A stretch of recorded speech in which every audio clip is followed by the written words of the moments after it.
आखिर क्यों transmission and power sector एक हॉट थीम बना हुआ है? बिकॉज अब जिस तरह से यहाँ पे रिन्यूएबल सेक्टर का रिवॉल्यूशन हो रहा है, उसके साथ साथ ईवी का रिवॉल्यूशन हो रहा है, पावर की डिमांड जो है वो इंडिया में बढ़ रही है, और उसी वजह से ये पावर एंड यहाँ पे ट्रांसमिशन सेक्टर बहुत तेजी से बढ़ रहा है। और फ्यूचर से रिलेटेड एक कंपनी ट्रांसलेट राइटिंग के बारे में फिलहाल एक बहुत बढ़िया न्यूज़ आई है, उसको बहुत बड़ा ऑर्डर मिला है, और उसका जो ऑर्डर है उसके बारे में हम आज बात करेंगे। देखिए, यहाँ पे कंपनी ने एक प्रेस रिलीज किया, उसमें बताया कंपनी ने कि यहाँ पे उनको एक नया ऑर्डर मिला है, और वो अगर देखेंगे तो यहाँ पे अराउंड 421 करोड़ का ऑर्डर उनको मिला है, यहाँ पे in the new country in the Africa एक नए कंट्री में यहाँ पे उनको 421 करोड़ का ऑर्डर मिला है। और उसके बाद में उसका ऑर्डर बुक कितना हुआ है, देखिए अराउंड 3500 करोड़ का ऑर्डर बुक हुआ है एज ऑफ अगस्त 2025 में। यानी इससे क्या दर्शाता है दोस्तों, ऑर्डर बुक की ग्रोथ कैसी है ना, ये दर्शाता है। उसके साथ साथ अगर देखें तो 78% की ईयर ऑन ईयर बेसिस पे ग्रोथ ये दर्शाती है।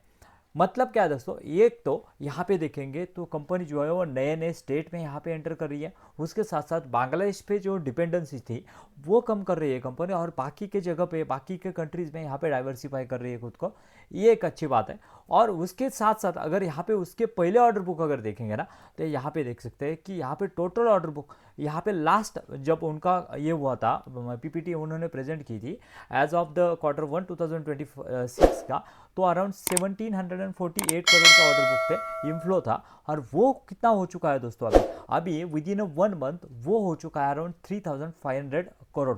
यानी इससे समझ में आता है कि कितना बड़ा यहाँ पे तेजी से यहाँ पे इन्फ्लो आता हुआ दिख रहा है यहाँ पे कंपनी के पास ऑर्डर बुक के टर्म में।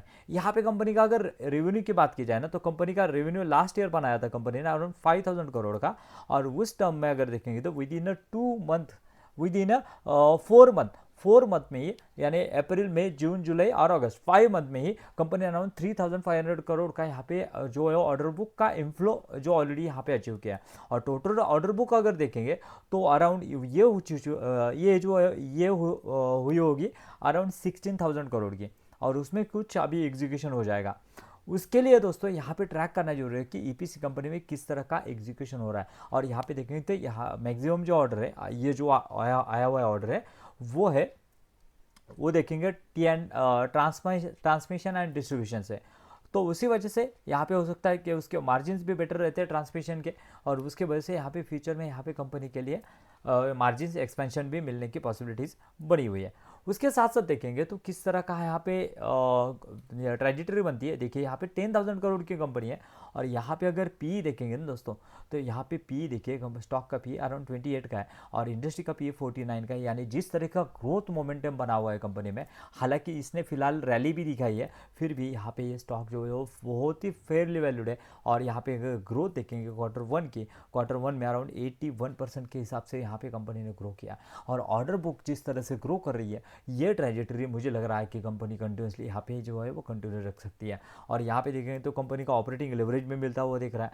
यहाँ पे ऑपरेटिंग लेवरेज में देखेंगे तो अराउंड 106 करोड़ का रेवेन्यू बनाया था इसमें, जो कि लास्ट ईयर कंपनी ने बनाया था अराउंड यहाँ पे कितना, यहाँ पे 52 करोड़ का। यानी 200% से यहाँ पे कंपनी का यहाँ पे जो है वो प्रॉफिट बढ़ा है, पैड बढ़ा है। और इन टर्म्स ऑफ अगर देखेंगे तो रेवेन्यू जस्ट ओनली 100% से 81% से बढ़ा है, यानी ऑपरेटिंग लेवरेज तो इमेंस मिल रहा है। उसके साथ साथ प्रोमोटर के होल्डिंग यहाँ पे 71% की है, और यहाँ पे एफ भी स्टेक बढ़ा रहा है अपना। उसके साथ साथ DIS ने जो बहुत भारी मात्रा में स्टेक जो है वो बढ़ा के रखा है। और पब्लिक की बात की जाए तो पब्लिक भी है वो अराउंड यहाँ पे देखेंगे तो 15% की पब्लिक है यहाँ पे।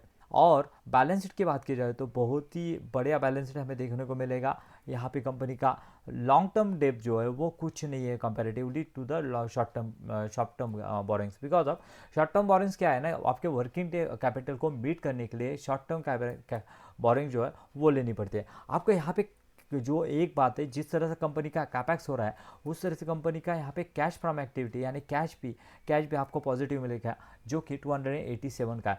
और यहाँ पे अगर देखेंगे तो कंपनी का एक्सपेंशन किस तरह से हो रहा है, देखिए यहाँ पे अगर देखेंगे तो फिक्स एसेट परचेस 142 करोड़। उसके साथ साथ अगर यहाँ पे देखेंगे तो 142 करोड़ का यहाँ पे कंपनी ने फिक्स एसेट यहाँ पे बाय करी है कंपनी। यानी इससे समझ में आता है कि कितना एग्रेसिवली यहाँ पे कंपनी एक्सपांड करने जा रही है। दोस्तों कंपनी के बिजनेस के बारे में देखेंगे तो बहुत ही डाइवर्सिफाइड बिजनेस हमें देखने को मिलेगा और कुछ रेवेन्यू स्ट्रीम जो है वो बहुत कम कंट्रीब्यूट करते हैं और आगे जाके यहाँ पे उनका कंट्रीब्यूशन जो है वो बढ़ सकता है और उससे भी ज़्यादा रेवेन्यू आने की पॉसिबिलिटीज़ है। यहाँ पे देखेंगे transmission and distribution, civil construction, railway, pole and lighting and solar EPC में अभी कंपनी ने फोरे किया हुआ है। उसकी वजह से कंपनी का यहाँ पे ग्रोथ ट्रैजेक्टरी जो है वो कंटिन्यू रह सकता है। सो दोस्तों ये स्टॉक आपके पोर्टफोलियो में है क्या? अगर है तो किस तरह का परफॉर्मेंस है मुझे कमेंट करना मत भूलिए। Thank you very much.